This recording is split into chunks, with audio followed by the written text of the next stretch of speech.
think it's working. Let me know if you can see me and hear the piano. Can you hear the piano?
Cool, it's working. Brilliant. Thanks for coming along. Sorry to anyone who got caught in that first stream. I must have done something to ruin that because that wasn't working. But brilliant. So today I'm going to be taking some questions from you. Any questions about music theory or about what I do? And I'm going to be playing a few tunes at the piano. And we might even play a bit of Guess That Tune. See how that gets. See how that works. Mumbo Jumbo plays piano. Yeah, I'm just adding to the conspiracy that we're actually the same person, or at least brothers. Favorite classical composer? Chopin, I would say, is my favorite classical composer. But I don't know. I would say out of if you think of the three sort of main types of music, pop, jazz, and classical is definitely the one I'm least informed about. But I'm definitely a fan of Chopin and Beethoven as well. Thoughts on George Harrison's solo work? Asks the jammiest Dodger. I think his solo work's great. I think with all of the Beatles, their solo career was never quite as good as the work they did in the Beatles. Maybe out of all the Beatles, John had the best solo career, but maybe that's just because he didn't get a chance to, lose his edge, unfortunately for him. But I think the thing that wowed everyone when the Beatles broke up is that when George Harrison's solo album came out, All Things Must Pass, he'd always been the underrated Beatle, the sort of underappreciated Beatle. So people suddenly realized that he, is a brilliant songwriter in his own right.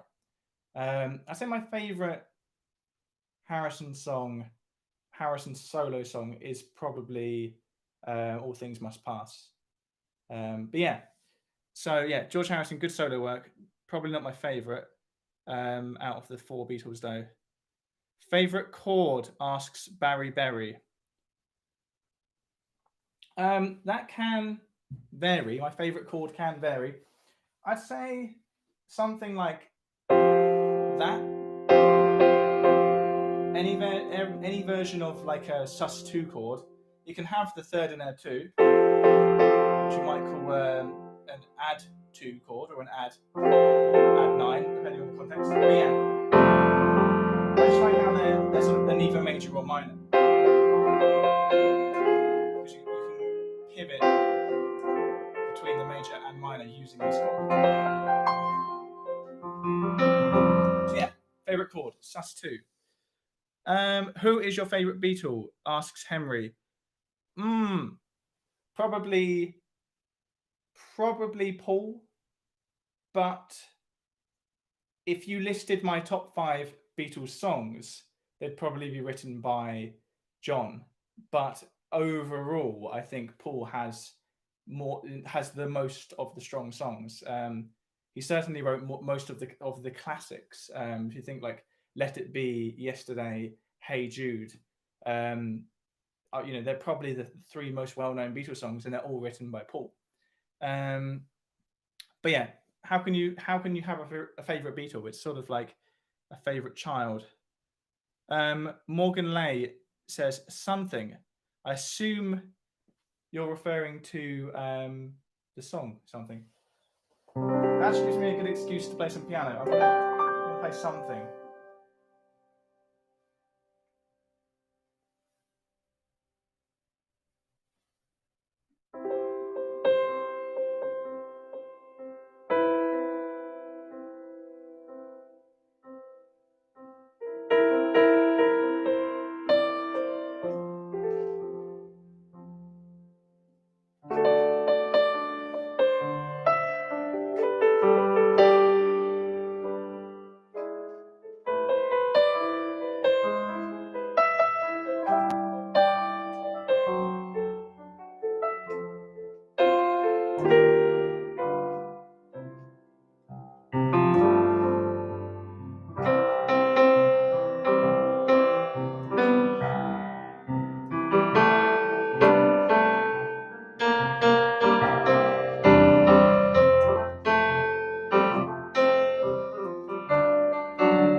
That's probably my favorite Harrison song. Right. What are you guys asking about? The One Night Band is asking, have you ever sung to a crowd? Yes, I have sung to a crowd. I used to, when I first got into music, it was songwriting is what I was doing, and would usually sing my own songs. But as I got more and more into songwriting, I sort of started to realize that um, my songs would go further if I, found vocalists who could carry them better than me.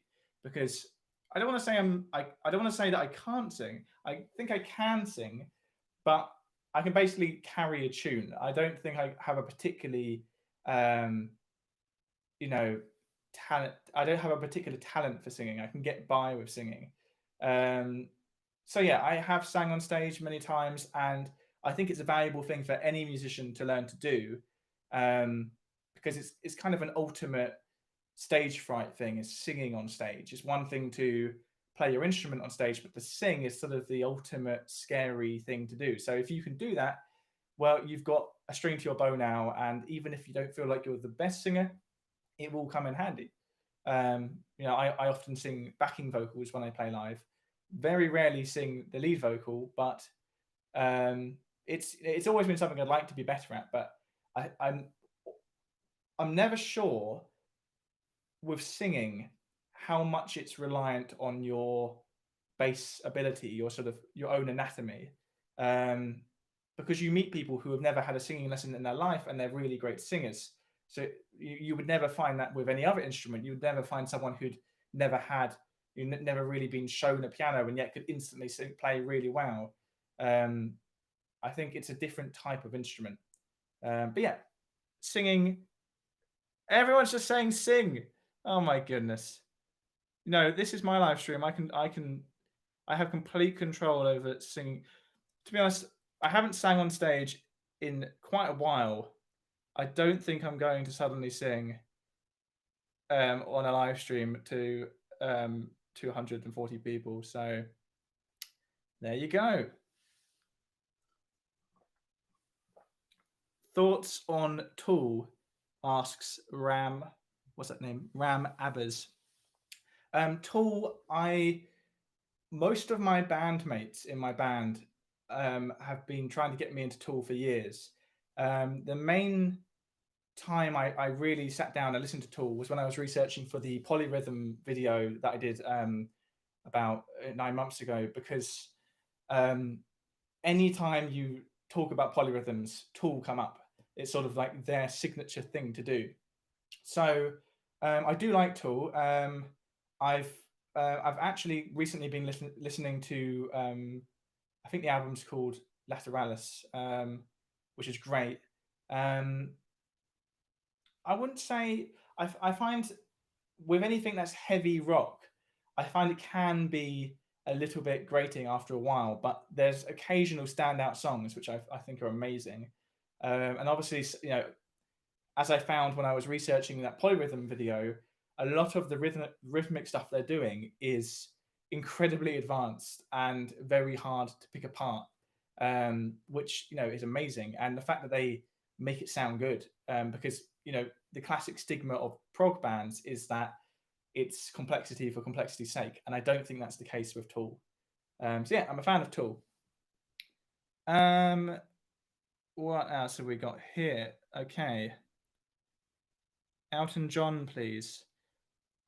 I played Elton John last time. I'm trying to play songs that I didn't do last time, but Elton John is a very good suggestion. Favorite chord progression, asks Bennett Mickley. Favorite chord progression? I don't know. I think I'm a big fan of this progression here. So what I've got here is, so we're in D minor. This is the one chord, D minor, and then up to the F, down to the C, and then the G major. So you've basically got a Dorian chord progression.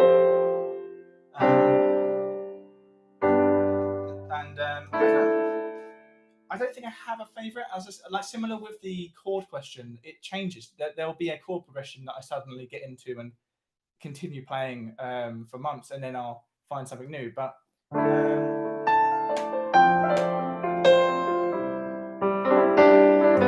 just like how the Dorian mode on this progression is sort of hidden at the end. So the first 3 chords, there's no Dorian element there, and then the G brings that in. So it's like a little surprise at the end.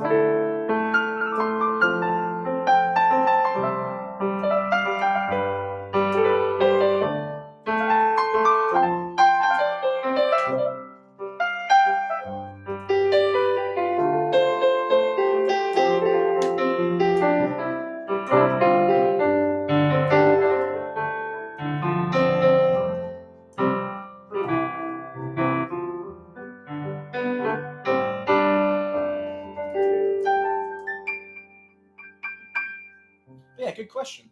Good question. Okay, is that the pumped up kicks progression? I think it probably is actually. Yeah, I think you're right. It has certainly been used in loads of songs. I couldn't actually name any songs that it's used in. It's one of those progressions that's common enough that you don't notice it when it's being used because it's not particularly unique. But I think you're right about that actually.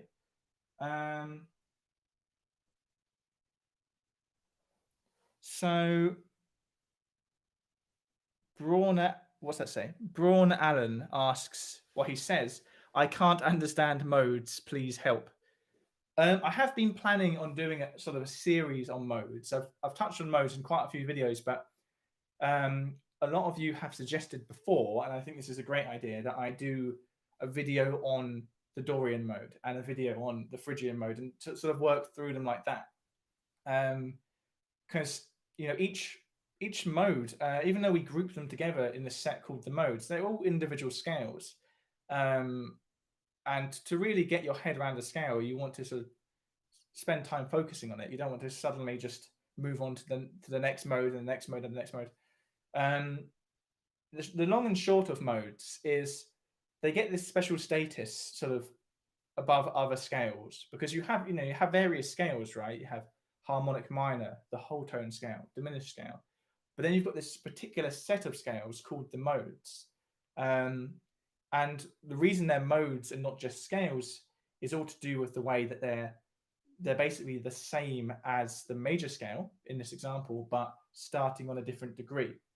And if that sounds confusing, then that's the reason why you're probably confused about modes, because that bit of information is actually not that important. I think people get hung up on the whole aspect of how a mode is connected to the major scale. So what I'm saying really is, this is the C major scale, all of the white notes from C to C. Right? The first mode of that would be to play those same notes, in this case the white notes, but now starting on the D instead. And that's D Dorian. We're no longer playing C major, even though it's the exact same notes. And that's the element which I think confuses people. But if you approach the modes as scales, which is all they are, then they're less confusing, because you can just think of them as a variation on the minor scale or a variation on the major scale. And then once you've got that under your belt, then you can come to the more juicy stuff about how they're actually connected to the major scale. So in the case of Dorian, rather than thinking of it as the C major scale, but starting on the D, think of it as the D minor scale, which would be like this. But in Dorian, instead of having B flat, you have a B, you have a raised sixth note. And that's the important bit about Dorian, because that note is what gives it its sound. That every other note is exactly the same as minor, so it doesn't really matter, what scale you're referring to it as. But when you hit that sixth note, that's what's suddenly putting it in the Dorian camp, and is giving it that sort of bright, whimsical sound.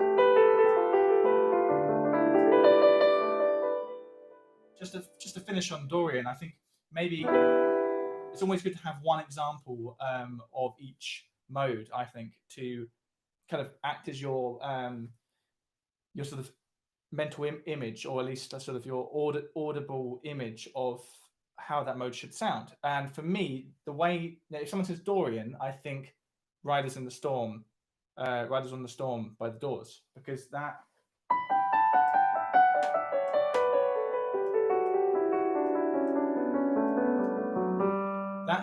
descending line is just descending down the E Dorian scale. So you've literally just got a sort of picture perfect example.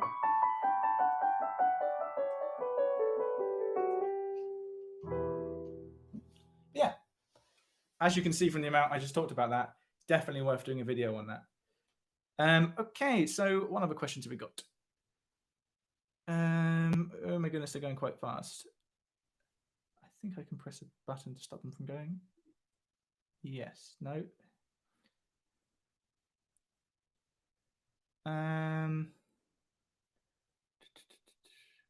People are saying Billy Joel. People are saying ABBA. People are saying sight read. Sight reading is an interesting topic. That's from Morgan Lay saying sight read. So I think it's a very common issue that musicians have, where they are potentially a very skilled musician, but they aren't very good at sight reading, and it makes them feel like they're inadequate and they're not up for being a professional musician. I certainly felt that way when I was sort of growing up as a musician, and I didn't really learn to sight read until about 8 years ago. And bear in mind, I've been playing for almost twice as long as that. So for quite a long time, I couldn't sight read. I could read notation very slowly, and I'd probably go through and like write in all the notes. But sight reading came along later, and even to this day, I'm not a great sight reader. When I sight read, I'm basically sort of sight reading the real book or something like that, where I've just got a treble clef and chords above it. I've never spent the time getting good at sight reading both clefs at once, the bass clef and the treble clef. Mainly because of the styles of music I play and the sort of player I am. And that takes me on to whether sight reading is actually important, because this is the thing. I think it gets inflated. The importance of it is inflated by people sometimes. There are some contexts, musical contexts, where sight reading is essential. Think working in an orchestra, or in a pit in a theatre, or sometimes on cruise boat gigs, or certain functions. You'll be expected to turn up, be handed a sheet of music, and be able to play it that night. So obviously in those settings, sight reading is essential. But there's lots of other settings where sight reading really isn't essential. Anything from being a singer-songwriter, of course, would be an obvious example of someone who doesn't have the sight read. But even myself, like working as a solo pianist, I almost always am choosing my own repertoire, or if there's a particular request that I'm meant to do, I will know about it ahead of time, and I'll sit down and learn it, and I'll probably have it memorized. I would have used sheet music to learn it, but I will learn it to the point where I can now play it from memory. So, there have been very few occasions across my career where I had to sight read. And of course, it's not a case of being able to sight read and not being able to sight read. Like I said, you can be somewhere in the middle, and that's where I am. But even being able to read a chord chart on the spot, that's a form of sight reading, like being able to follow bars. So, for example, if you were at a jazz jam and someone called a tune and you weren't familiar with it, but you had the real book there, or you had the iReal book on your iPad or something, you could follow the chords, and you might also be able to follow a bit of the melody. But just because you can't sight read just because you can't sight read a sort of Mozart sonata doesn't mean that you're not a good sight reader.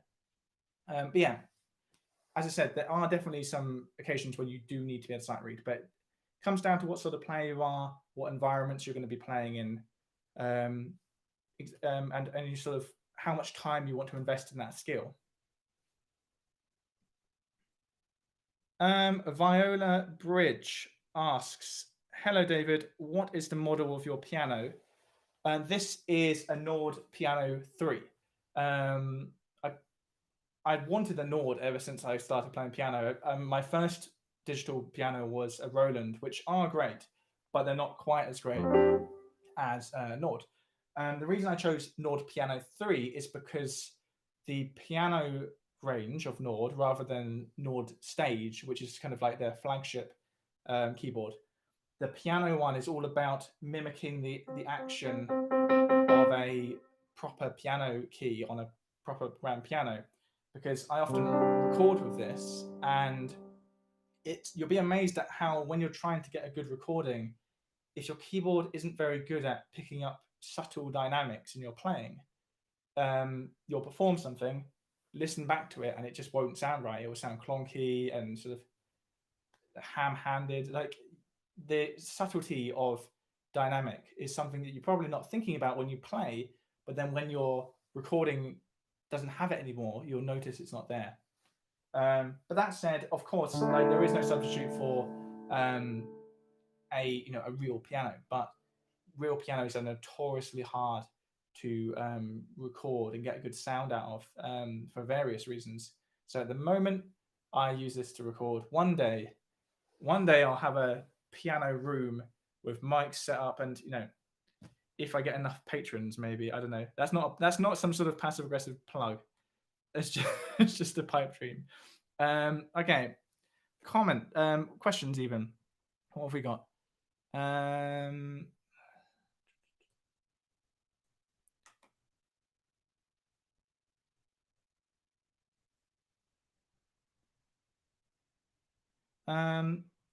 I've accidentally just Pug Ben, if you're watching, I'm really sorry. I've accidentally just timed you out, which means that you can't comment for a few minutes. I did not mean to do that. I'm very sorry. Okay, so another question. Luen O'Carroll asks my favorite Bowie song. That's a really good question. I think my favorite Bowie song is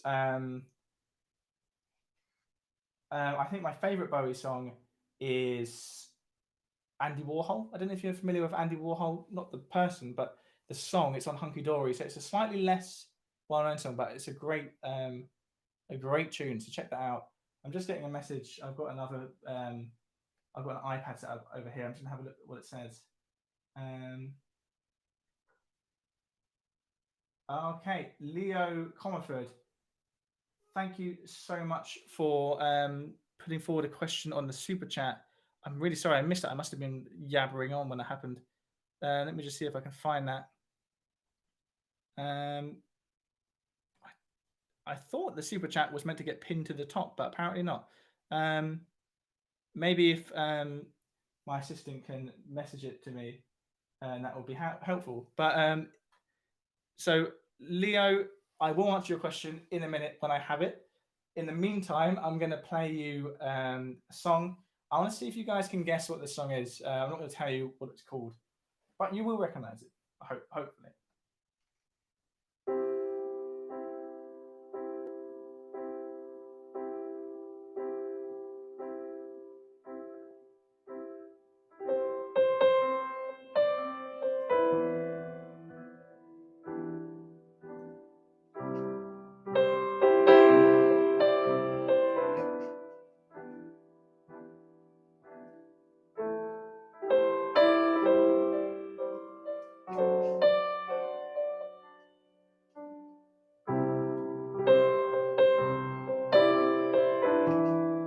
Looks like you guys have guessed what it is.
So it looks like everyone guessed that pretty quickly. Um, okay, so I think I now have Leo's question. Um, and I think I'm going to have to disappoint him. I haven't heard of this. So Leo has asked, speaking of polyrhythms and such, what do you think of Gottfried Tussens? I haven't heard of him. I probably said his name wrong. Occludian rhythms concept.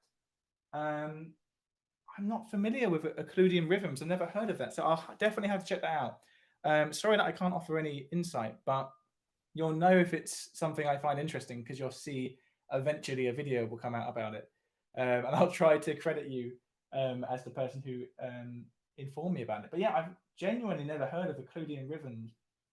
If anyone in the comments knows what that is, I'd love to hear about that. But yeah, sorry, Leo. But once again, thank you so much for the super chat. That's much appreciated. Okay, so what else are people talking about? Sub 33. Hi, David. I have a question. I've often heard that E flat is the euphoric key, while B minor is particularly sad. Do you agree? And if so, why? Well, it's an interesting question about whether particular keys have particular sounds to them. To the average listener, by which I mean someone who hasn't got perfect pitch, hasn't got any sort of extra sensory experience when it comes to music, just sort of the average Joe listener, I would say that every key sounds the same. Of course, a major key might sound happier than a minor key, but what I mean is C major effectively sounds the same as D major, sounds the same as E major, as long as they're not presented next to each other, because then, of course, one would sound higher than the other. But the idea that any particular key is the saddest or the happiest or whatever in modern tuning isn't really a thing, to be honest. Why I say modern tuning is because historically, when we didn't have 12 tone equal temperament, which means that every key is tuned exactly the same, sort of exactly the same distance from each other, it actually meant that certain keys were sort of more in tune or more out of tune. And therefore, you could actually say objectively that this key sounds, sadder or less pure or something like that. And there were actually often keys which were avoided because in that particular tuning, they weren't very tuneful. But over the last 100 years, basically every piece of music you'll hear, at least in the West, is tuned using 12 tone equal temperament, which means that every key effectively sounds the same. So unfortunately, no, that I wouldn't say that E flat is more euphoric or B minor being sadder. The cliche, of course, is that D minor is the saddest key, as you know, from the very reliable source, which is Spinal Tap. But if you've not seen it, I think Adam Neely actually has a really good video about this whole phenomenon that I'm talking about how in modern music keys don't have particular characters, but historically they did. But yeah, when you said B minor sad though, I was going to say from a piano player's point of view, B minor can be a tricky key to play in because of the particular placement of black notes and white notes. So from instrument to instrument, there might be keys that are more favorable, and because they're more favorable, they might sound better. So like on a guitar, playing in the key of G enables you to play lots of open chords. So songs written in the key of G on guitar might have a particular sound to them that they wouldn't have in the key of F sharp. But yeah, good question. Okay, what else are we asking about? Flying Raccoon asks, hi there, do you know any good websites for learning music theory? Well, YouTube is an amazing resource, but I'm sure you know about that. A particular app that I know about, which is really good for improving your sight reading, is called Music. I think it's just called Music Tutor, and you'll recognize it because the icon is a treble clef against a rainbow. It's a really good app, which they've basically turned reading the stave into a game where you're against the clock, and you have to identify as many notes from reading them off the stave, and it can get progressively harder. You can change, for example, if there's sharps and flats, if there's bass clef, if there's treble clef, that sort of thing. So Music Tutor, which is a iPhone app, and it might be on Android as well, is a really great tool, and it's free as well. So if you're looking to get better at sight reading, definitely check that out.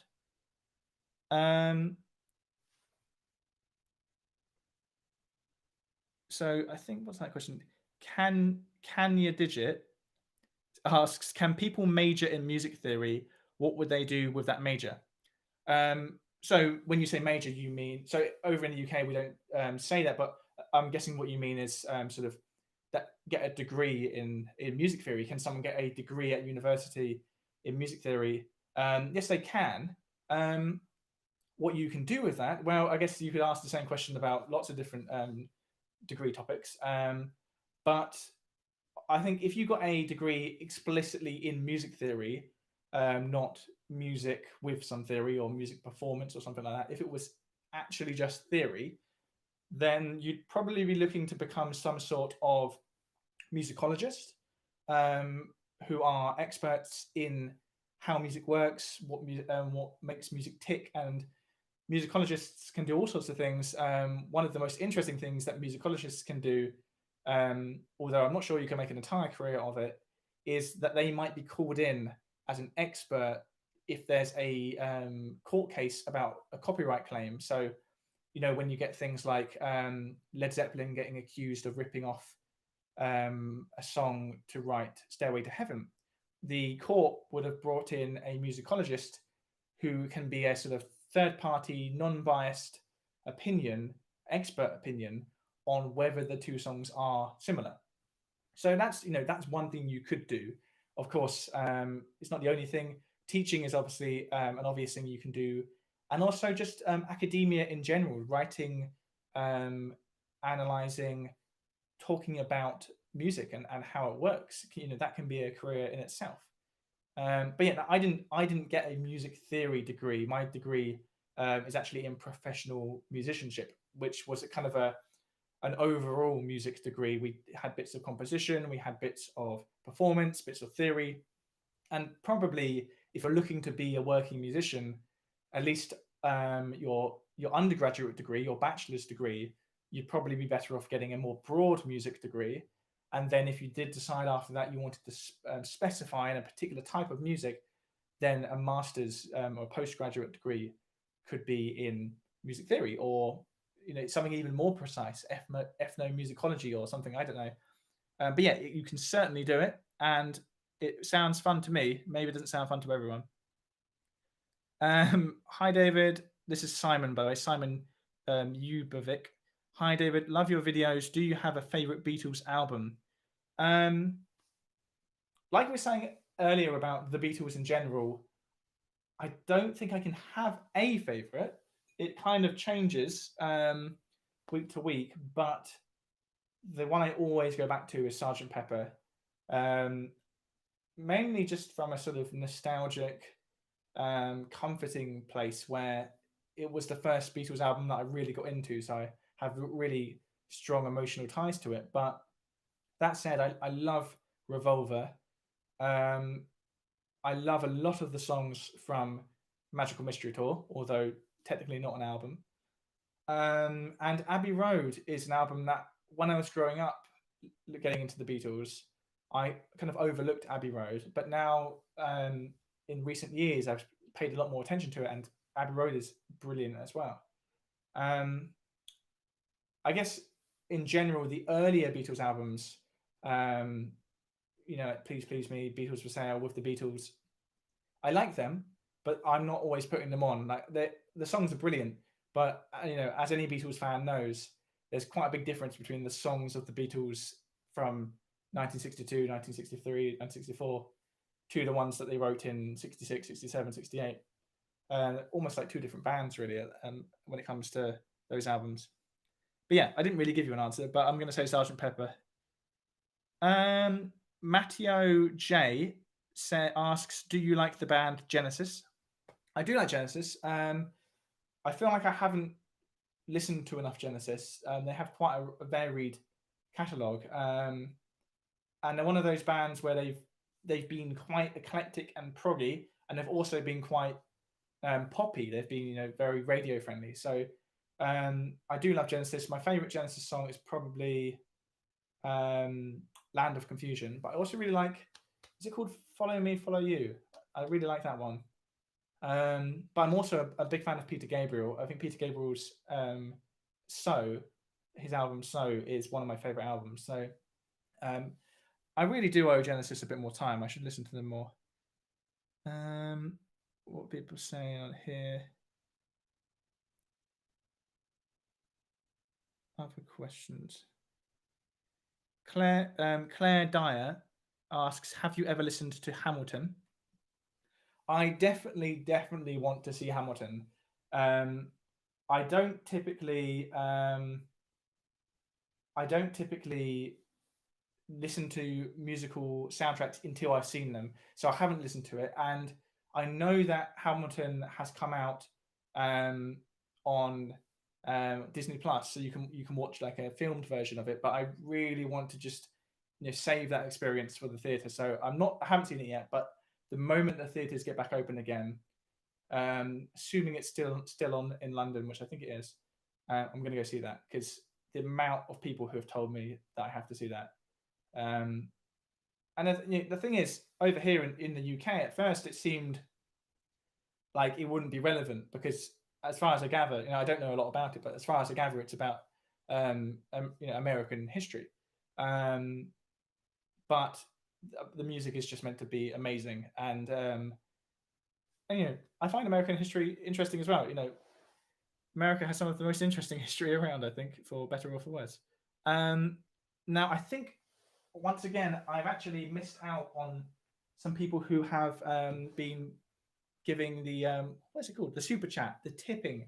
Thank you so much for doing that. I haven't done super chat on the live stream before, and for some reason it's not actually showing me the super chats. But the good thing is that my moderator has actually forwarded them to me on this iPad. So I'm going to look at those now. Really sorry that flew under the radar. So okay, so going back to, I think this came in about 10 minutes ago. Vivian Lund, thank you so much. You've asked, what is your favorite C418 composition? So to anyone who doesn't know, C418 is the composer to the music of Minecraft, which was what my latest video was on. Check it out if you haven't seen it. He is his real name is Daniel Rosenfeld, but he goes by the name C418. I think my favorite composition by him is actually the original piece of music for Minecraft, which is actually just called Minecraft. It's sometimes referred to as Calm 1. I might be able to remember how to play it, because it's only last week. I'm going to sort of show that I have an awful memory now.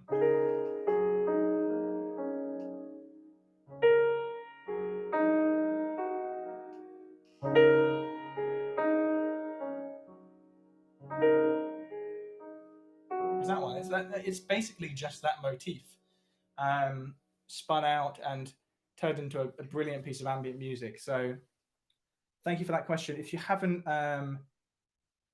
seen that last video on Minecraft, then do go check that out. Even if you're not a Minecraft player, I've got to say, I do think the soundtrack stands up on its own. So I think you'll enjoy that. But yeah, I'm very biased. But thank you so much, Vivian, for that question.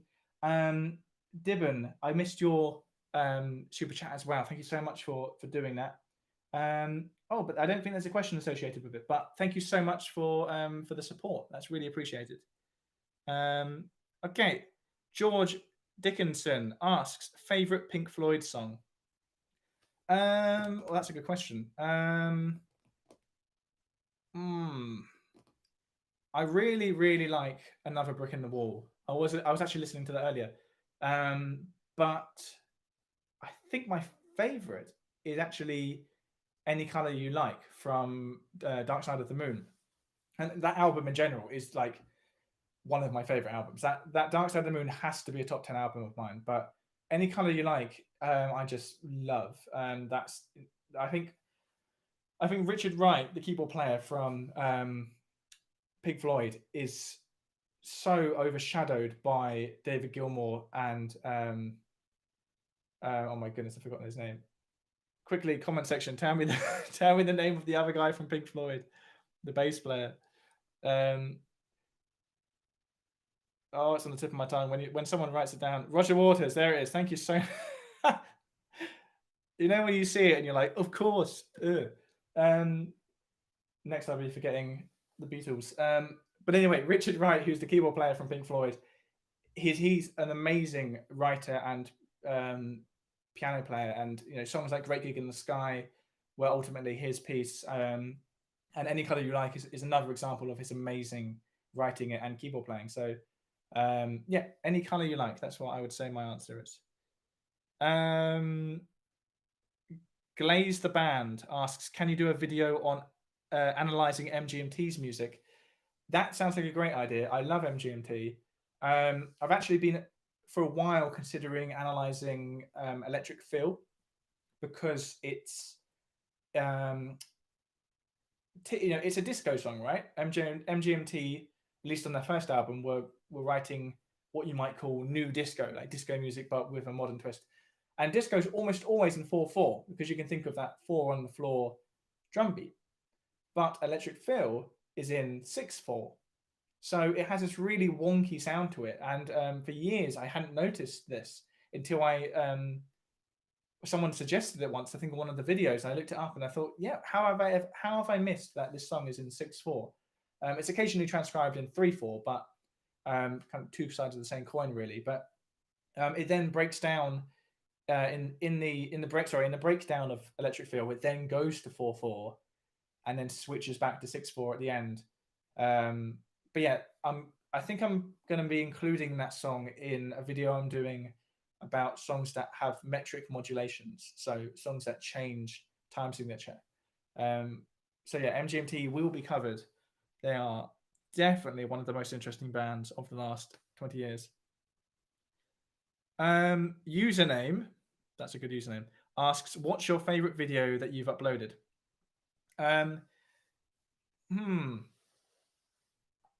I don't particularly know. I think I've always really liked my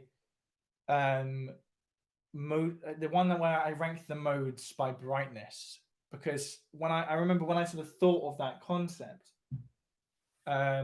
it suddenly made modes click in my head as like a set of colors, and I was just really happy with how the video came out. So the modal brightness one, but perhaps one of the ones that I'm most proud of is the one about why we have 12 notes. I don't particularly think it's my best video, but that was a topic that I was kind of writing and researching for 6 months, because it's one of those questions that sounds so simple. Like, why is there 12 notes in our Western music system? And the more I tried to answer the question, the more sort of buts and what ifs and exceptions came through, and it started making me question the fundamentals of why music sounds good to us, and why have we chosen these notes and not other notes. The video itself, I think I did a good job of explaining in a basic way why we have 12 notes, but I still think there's a lot more depth to I could have gone into, particularly from a historical point of view. But getting that video live was kind of a milestone, a sort of celebration, because even when the video was sort of done, I sent it to one of my friends who's a musician, and they gave me some feedback, and I started thinking, actually, this is wrong. We're not wrong, but I wasn't explaining it right.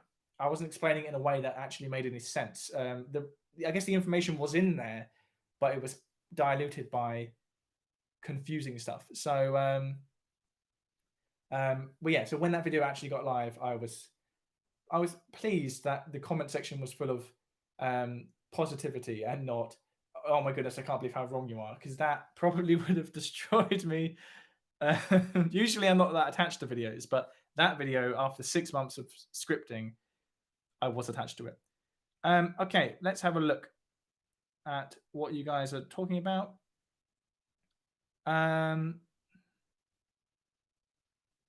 When is your so Muse fan 29 asks, when is your analysis of musing coming out?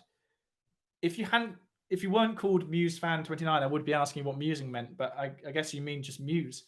I've briefly talked about Muse in one video. I think I've talked about them in the harmonic minor video. And yes, I think Muse are an amazing band. I think the reason I haven't talked about them is I kind of have a sore spot with them, and I don't know if you guys would agree with this, but in the noughties, I guess, they were probably one of the most interesting and innovative bands out there. On Origins of Symmetry, Black Holes and Revelations, Absolution, those albums are amazing and managed to combine like energetic rock music with classical music and prog and just all this interesting stuff, and it's all catchy and it's all great. And then starting from the Resistance and then Second Law, Drones, etc., it just all got a bit cheesy for me. They started sounding like a tribute of themselves, kind of almost like a parody of themselves. They were far too theatrical, and I know that some people like that, and that's fine. But for me, it wasn't what I signed up for, so I kind of went off them. So I do think they're owed a analysis, particularly Black Holes and Revelations. That has to be one of the most interesting albums of the 21st century. So I need to look at that. But that is that's my secret reason why I haven't really talked about Muse. What is your favorite Radiohead song? Asks Old Stagger 01. Once again, very difficult question to answer. I really like Subterranean Homescalion. I really like Airbag. I really like Everything in Its Right Place. Reckoner, Nude, All I Need. There's too many to answer, but you've actually reminded me. Last time, it seems like no one's actually I might have missed it, but no one's necessarily mentioned that last time I did a live stream, everyone was requesting Daydreaming, and I said I'd learn it for the next stream, which is today. So today I've been learning Daydreaming. So let me play you my arrangement of Daydreaming. It's slightly shorter than the original because I've not got the vocal melody in there. But yeah, Daydreaming. Let's give it a go. See if I can remember it.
There we go.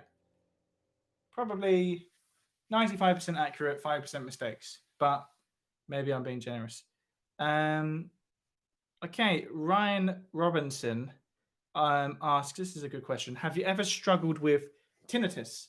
So tinnitus, in case you're unaware, is when you get a ringing in your ears, and it can, usually, what we're talking about is when musicians get tinnitus, which is usually brought on from being in loud environments, like on a stage.